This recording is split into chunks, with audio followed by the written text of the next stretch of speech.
రాజకీయాలపై తేజస్వి యాదవ్ చేసిన కామెంట్స్ ప్రస్తుతం జాతీయ స్థాయిలో పెద్ద చర్చనీయాంశమయ్యాయి. అసలు ఎన్నికల తర్వాత మార్పులు నిజంగానే రాబోతున్నాయా?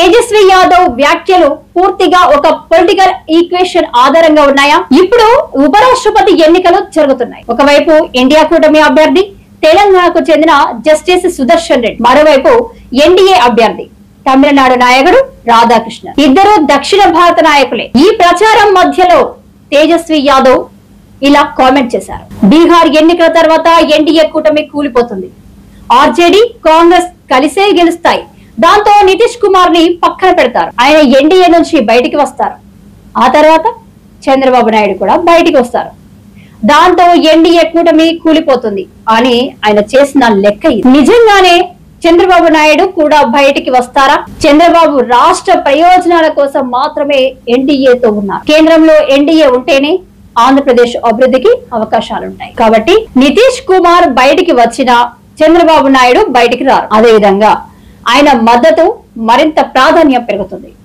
ఎందుకంటే ప్రభుత్వాన్ని నిలబెట్టేది అప్పట్లో ఆయనే అవుతారు. తేజస్వి యాదవ్ మాత్రం ఇలా అంటున్నారు ఎందుకంటే నితీష్ కుమార్ చంద్రబాబుకి పాత స్నేహం ఉంది. గతంలో కూడా ఇద్దరు కలిసి ఎన్డీఏలో పనిచేశారు. అందుకే ఒకరు బయటికి వస్తే మరొకరు కూడా వస్తారని ఆయన అనుకుంటున్నారు. బీజేపీ నాయకత్వం బలహీనపడితే పరిస్థితి ఎలా ఉంటుంది? మోడీ త్వరలో 75 ఏళ్లు పూర్తి చేయబోతున్నారు. ఆర్ఎస్ఎస్ రూల్స్ ప్రకారం ఆయన దిగిపోవాలనే వాదన వస్తుంది. కానీ బీజేపీ వర్గాలు మాత్రం ఆయనకి అది వర్తించదని చెబుతున్నాయి. ఒకవేళ మోడీ వెనక్కి తగ్గితే యోగి ఆదిత్యనాథ్, అమిత్ షా, గడ్కరీ, ఫడ్నవీస్ లాంటి వాళ్లతో ఎవరో కొత్త లీడర్ గా వస్తారు. అప్పుడు చంద్రబాబు నాయుడు కీలక పాత్ర పోషించే అవకాశం ఉంది. గతంలో వాజ్పేయి ప్రభుత్వాన్ని నిలబెట్టినట్లే మళ్లీ జాతీయ స్థాయిలోకి రోల్ తీసుకోవచ్చు. తేజస్వి యాదవ్ కామెంట్స్ ను మనం ఏ కోణంలో చూడాలి? ఉపరాష్ట్రపతి ఎన్నికల నేపథ్యంలో చేసిన పొలిటికల్ స్టేట్మెంట్ ప్రస్తుతం బీహార్ ఎన్నికల తర్వాత దేశ రాజకీయాలు పూర్తిగా మారిపోతాయని చెప్పడం కేవలం ఒక పొలిటికల్ స్ట్రాటజీ మాత్రమే.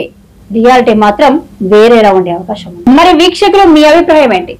తేజస్వి చెప్పినట్టుగానే దేశ రాజకీయాల్లో మార్పు రాబోతుందా, లేక ఇది కేవలం పొలిటికల్ గమ్మిక్ మాత్రమేనా? కింద కామెంట్స్ లో చేయండి. లైక్ చేయండి, షేర్ చేయండి. ఇంకా రాజకీయ విశ్లేషణ కోసం DAR ఫోకస్ ఛానల్ కి సబ్స్క్రైబ్ చేయడం మర్చిపోకండి.